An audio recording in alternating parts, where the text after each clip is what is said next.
ஏசாயா 43 அதிகாரம்.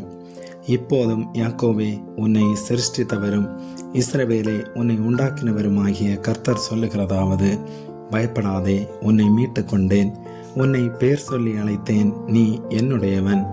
நீ தண்ணீர்களை கடக்கும்போது நான் உன்னோடு இருப்பேன், நீ ஆறுகளை கடக்கும்போது அவைகள் உன்மேல் புரளுவதில்லை.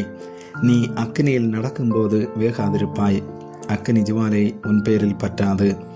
நான் இஸ்ரவேலின் பரிசுத்தரும் உன் இரட்சகருமாயிருக்கிற உன் தேவனாகிய கர்த்தர். உன்னை மீட்கும் பொருளாக எகிப்தையும் உனக்கு ஈடாக எத்தியோப்பியாவையும் சேபாவையும் கொடுத்தேன். நீ என் பார்வைக்கு அருமையானபடியினால் கனம் பெற்றாய், நானும் உன்னை சிநேகித்தேன். ஆதலால் உனக்கு பதிலாக மனுஷர்களையும் உன் ஜீவனுக்கு ஈடாக ஜனங்களையும் கொடுப்பேன். பயப்படாதே, நான் உன்னோட இருக்கிறேன். நான் உன் சந்ததியை கிழக்கிலிருந்து வரப்பண்ணி உன்னை மேற்கிலும் இருந்து கூட்டி சேர்ப்பேன்.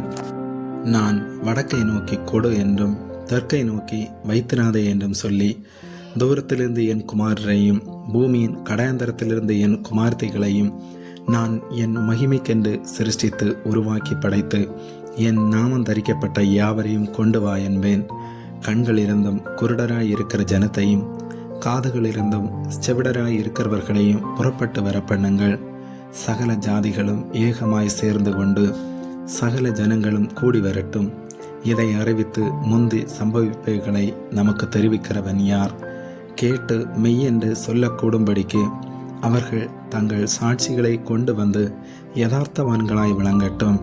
நானே அவர் என்று நீங்கள் உணர்ந்து என்னை அறிந்து விசுவாசிக்கும்படிக்கு நீங்களும் நான் தெரிந்து கொண்ட என் தாசனும் எனக்கு சாட்சிகளாயிருக்கிறீர்கள் என்று கர்த்தர் சொல்லுகிறார்.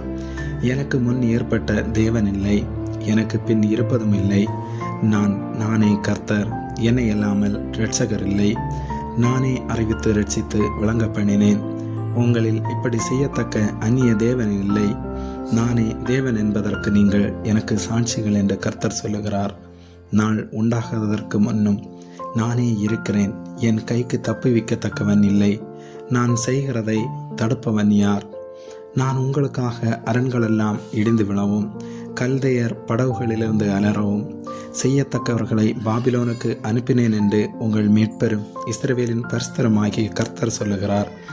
நானே உங்கள் பரிசுத்தராகிய கர்த்தரும் இஸ்ரவேலின் சிருஷ்டிகரும் உங்கள் ராஜாவுமானவர்.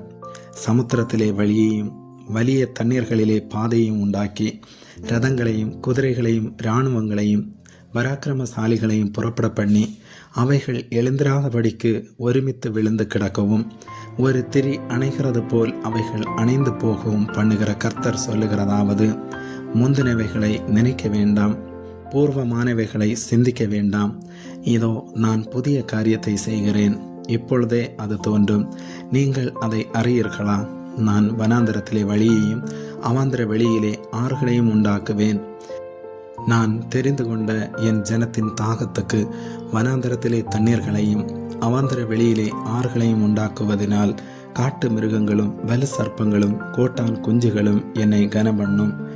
இந்த ஜனத்தை எனக்கென்று ஏற்படுத்தினேன், இவர்கள் என் துதியை சொல்லி வருவார்கள். ஆனாலும் யாக்கோபே, நீ என்னை நோக்கி கூப்பிடவில்லை. இஸ்ரவேலே, நீ என்னை குறித்து மனம் சலித்து போனாய்.